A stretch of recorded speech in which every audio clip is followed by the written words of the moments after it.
For today's video nga mga kapitbahay ko ay samahan nyo nga akong mamista. Ilang barangay nga ang ating pupuntahan. Pero bago dyan, kailangan muna nating magpagas dahil baka maiwanan tayo sa kalsada. So ayan na nga mga kapitbahay ko, mabilis nga kaming nakarating kasi nga gutom na kami. Dito po tayo at hindi po dyan sa malawak na handaan. Pumasok po tayo dito sa loob at dito po tayo kakain.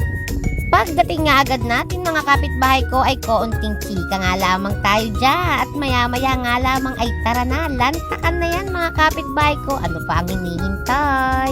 At habang kumukuha nga sila dyan ng pagkain, ang inyong kapitbahay ay naghahanap ng plastic. Bakit naman kasi yung plato nyo ay walang plastic? Ang dami pa namang choices na pwedeng i-sharo ng inyong kapitbahay pero wala talagang plastic. So ayan na mga kapitbahay ko, lulubusin ko na lang ang aking pagkain.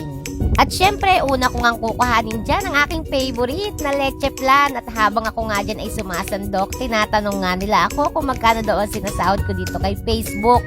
At ngumingiti na nga lamang ang inyong kapitbahay. At pagkatapos ko nga dyan mga kapitbahay ko ay magtungo naman tayo dito sa Binyagan. Ayan, mega loud shoutout nga pala sa pamilya Ferrer. Ayan, hindi na nga ako nakakain sa kanila kasi nga sa unang bahay pa lang ay busog na ang inyong kapitbahay. At dahil nga sa bahaging ito ay nagbibidyo okay sila, kaya ayan na, pabidyo okay ng inyong kapitbahay.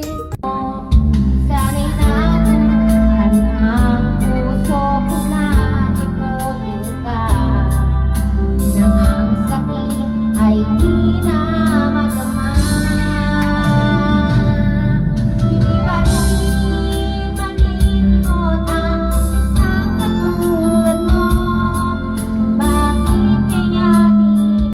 Hala siya, kakakain nga lamang ay nagutom na naman ang inyong kapitbahay. Kaya lumipat naman tayo sa kabilang barangay.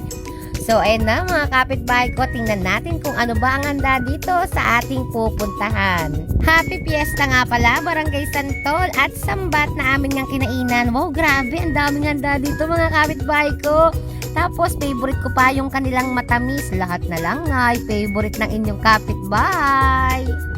Hindi na nga ako nakakain dyan mga kapitbahay ko dahil sa unang bahay pa nga lamang ay nabusog na ang inyong kapitbahay. Kaya hindi ko naman maintindihan kung saan pa ba kumukuha mga ito ng lakas ng pagkain. Paniguradong ari ang mga kasama kung ari hindi lugi sa pamasahe.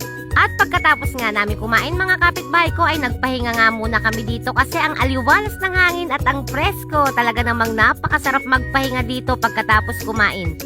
So, ano pang hinihintay? Hanggang dito na lamang ang aking video. Maraming salamat sa inyong lahat. Sa susunod ko nga ulit video, mga kapitbahay ko.